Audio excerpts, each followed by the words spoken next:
Hi friends, welcome to our YouTube channel. ఇప్పుడు అందరికీ అర్థం కావాల్సింది ఏంటంటే, క్రిప్టో మార్కెట్ లో ఒక కాయిన్ లాంచ్ అయింది అంటే ఒకే విషయం మీద ఆధారపడి ఆ కాయిన్ యొక్క ఫ్యూచర్ అనేది ఉండడం జరుగుతుంది. అంటే ఆ కాయిన్ యొక్క యూటిలిటీ లేదంటే యూజ్ కేస్ ఏదైతే ఉందో, అంటే ఆ కాయిన్ కున్న డిమాండ్ అనేది పెరిగితే ఈ కాయిన్ యొక్క ప్రైస్ పెరగడానికి ఎక్కువ ఛాన్స్ అయితే ఉంటుందన్నమాట.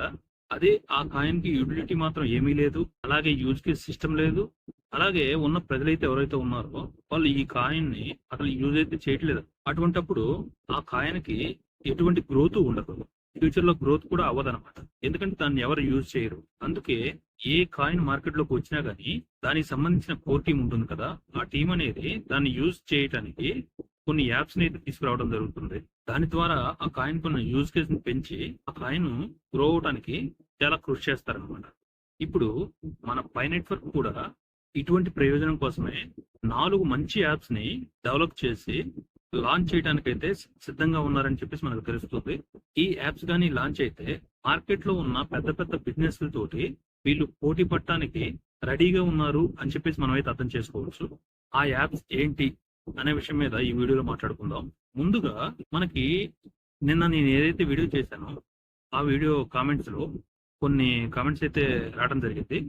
వాటిలో ముఖ్యంగా ఎక్కువగా వస్తున్న పాయింట్స్ ఏంటంటే ఈ కాయిన్ యొక్క ప్రైస్ మీద ఎందుకు పడుతుంది అని.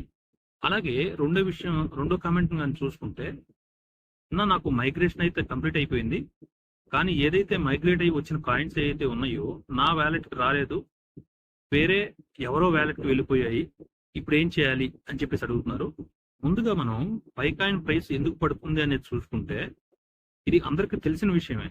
ఇప్పుడు ఏదైతే ఇరాన్ ఇరాక్ మధ్య పొలిటికల్ జియో వార్ ఏదైతే నడుస్తుందో దాంట్లోకి అమెరికా కూడా ఎంటర్ అయింది కదా, ఆ వార్ అనేది 3వ ప్రపంచ యుద్ధానికి దారి తీయొచ్చు అనే సంకేతాలు అయితే మార్కెట్ లో బలంగా వినిపిస్తుంది. అందువల్లే మన పై కాయిన్ మాత్రమే కాదు, మార్కెట్ లో ఉన్న అనేక క్రిప్టో కాయిన్స్ కూడా డౌన్ ఫాల్ లోనే ఉన్నాయి. ఒకసారి చెక్ చేసి చూసుకోండి, మన పై కాయిన్ ఒకటే కిందకి పడట్లేదు. దాంతో పాటు నెంబర్ 1 స్థానంలో ఉన్న బిట్ కాయిన్ పడుతుంది, నెంబర్ 2 లో ఉన్న ఇథేరియం పడుతుంది.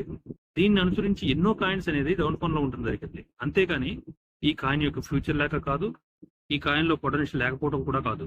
ఈ కాయిన్ యొక్క అసలైన వ్యక్తిత్వం అనేది ఇక ముందు ముందు స్టార్ట్ అవబోతుంది. ఇక మనం కామెంట్ లో వచ్చిన రెండో పాయింట్ కి వెళ్తే, వాళ్ళకి మైగ్రేషన్ అయిన తర్వాత ఏవైతే వ్యాలెట్ లోకి కాయిన్స్ యాడ్ అవుతాయో అవి వాళ్ళ వ్యాలెట్ లోకి యాడ్ అవ్వకుండా వేరే వాళ్ళ వ్యాలెట్ లోకి అయితే వెళ్ళడం జరిగింది అని చెప్పేసి కామెంట్ చేశారు. అంటే మనం ముందు వీడియోలో కూడా క్లియర్ గా చెప్పుకున్నాం, వీళ్ళు ఏదైతే వీళ్ళ ఫాస్ట్ రేట్ ని ఉపయోగించి ఎవరైతే స్కామర్స్ ఉన్నారో వాళ్ళు ఏదైతే ఒక బ్రౌజర్ క్రియేట్ చేసి మేము ఎక్కువ ప్రైస్ ఇస్తాము ఒక కాయిన్ కి అని చెప్పేసి చెప్తే, లేదంటే మీరు ఈ బ్రౌజర్ లో మీ పాస్వర్డ్స్ ని ఉపయోగించి ఆన్ చేస్తే మీ కాయిన్స్ మొత్తం అన్లాక్ అవుతాయి, లాగింగ్ లో పడవు అని చెప్పేసి చెప్పడం వల్ల అత్యాశకు గురయ్యి దాంట్లో అయితే చాలా మంది క్లిక్ అయితే చేశారు. నాకు కామెంట్ సెక్షన్ లో కూడా చాలా మంది ఇదే అడుగుతున్నారు. అందువల్లే మైగ్రేట్ అయిన వెంటనే మీ వ్యాలెట్ ని వాళ్ళు హ్యాక్ చేసి మీకు మైగ్రేట్ అయిన కాయిన్స్ ని వాళ్ళ వ్యాలెట్ లోకి తీసుకోవడం జరిగింది అని చెప్పేసి మనం క్లియర్ గా చెప్పుకోవచ్చు.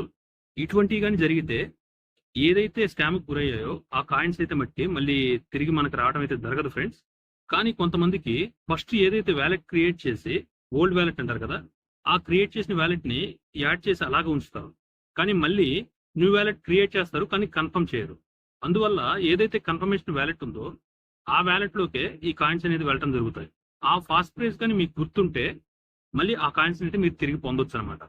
దయచేసి మీరు మీ వ్యాలెట్ కానీ హ్యాక్ గురైనట్లయితే క్రియేట్ న్యూ వ్యాలెట్ అని చెప్పేసి ఒక మైనర్ చెక్ లిస్ట్ లో ఉంది కదా, దాని మీద క్లిక్ చేసి మీ మెయిల్ కి ఒక లింక్ వస్తుంది కదా, దాని మీద క్లిక్ చేసి మీరు ఇంకొక వ్యాలెట్ ని అయితే యాడ్ చేసుకొని ఇక ముందు రాబోయే కాయిన్స్ ని అయితే మీ వ్యాలెట్ కి యాడ్ అయ్యే విధంగా అయితే చేయొచ్చు.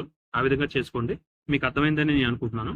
ఇక మన పై నెట్వర్క్ ఏవైతే 4 యాప్స్ లాంచ్ చేస్తుందని అనుకున్నామో ఆ విషయానికి వస్తే, దాంట్లో మొట్టమొదటిగా పై టు గో సర్వీసెస్ అని చెప్పేసి ఒక యాప్ ని అయితే లాంచ్ చేయాలని చూస్తున్నారు. ఈ యాప్ వల్ల ముఖ్యంగా పైనీర్స్ ఎవరైతే ఉన్నారో వాళ్ళు ఈ యాప్ ని ఉపయోగించి వాళ్ళ టూర్స్ కి సంబంధించి నేషనల్ కావచ్చు, ఇంటర్నేషనల్ కావచ్చు, ఎక్కడికైనా వెళ్ళాలన్నా కూడా వాళ్ళు టికెట్స్ ని మన పై కాయిన్ ని ఉపయోగించి టికెట్స్ ని పొందొచ్చు అనమాట. అంటే ట్రావెల్ కి సంబంధించి ఏ ట్రాన్సాక్షన్ అయినా కానీ మన పై కాయిన్ ని ఉపయోగించుకునే టికెట్స్ ని అయితే పొందొచ్చు అని చెప్పేసి మనకు తెలుస్తుంది. అలాగే రెండో యాప్ విషయానికి వస్తే, డాబియా మాల్ అని చెప్పేసి ఒక షాపింగ్ యాప్ ని అయితే వీళ్ళు పరిచయం చేయాలని అనుకుంటున్నారు. ఇది ఒక డీసెంట్రలైజేషన్ షాపింగ్ మాల్ అన్నమాట. ఇది ముఖ్యంగా వెబ్3 యొక్క టెక్నాలజీ తోటి పనిచేసే ఈ కామర్స్ ప్లాట్ఫామ్ అన్నమాట. ఒక ట్రాన్స్పరెన్సీ ప్రైస్ తోటి, అలాగే ఇది గ్లోబల్ గా యాక్సెస్ అయితే ఉండబోతుంది. ఒక సెక్యూర్ ట్రాన్సాక్షన్ కూడా ఇది ఉపయోగపడుతుంది అని చెప్పి చెప్తున్నారు. ఏ బ్యాంక్ యాక్సెస్ కూడా మనకి అవసరం లేదు. మన పైకాయిన్ తోటే ఈ ట్రాన్సాక్షన్స్ చేసుకోవచ్చు అని అయితే చెప్తున్నారు. అలాగే వీళ్ళు లాంచ్ చేద్దాం అనుకుంటున్న మూడో యాప్ విషయానికి వస్తే చాట్ జీపీటీ ఫర్ ఏఐ. దీంట్లో ఏంటంటే మీరు ఒక బిజినెస్ చేయాలనుకున్నా, లేదంటే మీకు ఎటువంటి హెల్ప్ కావాలనుకున్నా, లేదంటే ఏదన్నా నాలెడ్జ్ గెయిన్ చేసుకోవాలనుకున్నా కానీ ఈ యాప్ను ఉపయోగించి ఏదైతే పై ఎకో సిస్టమ్ ఉంటున్నారో దాని ద్వారా మీరు తెలుసుకోవచ్చు అనమాట. అంటే మీరు ఏ విషయానికి సంబంధించిన సమాచారం కూడా ఈ యాప్ను ఉపయోగించి తెలుసుకోవచ్చు అనమాట.